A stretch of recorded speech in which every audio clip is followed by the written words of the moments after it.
来看婚林后尾的走外送员要去店里摕物件，乌多摆的车厢煞着火，店家赶紧摕灭火器来拍火。这外送员讲可能是伊放伫车厢内的行动电源着火。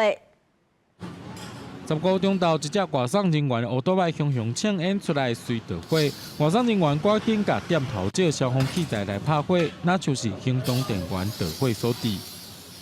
就是好像开始有点小火苗，然后后续就开始，我后来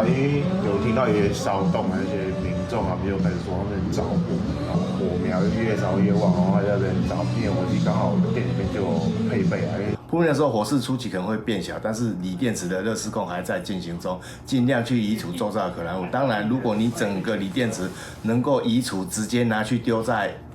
水池里面，当然是最安全的。 婚林县消防局表示，电子产品达人有，民众生活周边拢有锂电池，若无好好使用，可能会烧起来甚至崩起。若外口变形有漏液体，或者是定崩起来烧烧，就莫阁用，避免放伫烧热的所在。咧困的时要充电，也要避免充伤久。尾仔若歹去，也要照规定回收。我们不要把它丢到一般垃圾，因为如果丢到一般垃圾的话， 我们有可能会造成说，我们后续应该说后续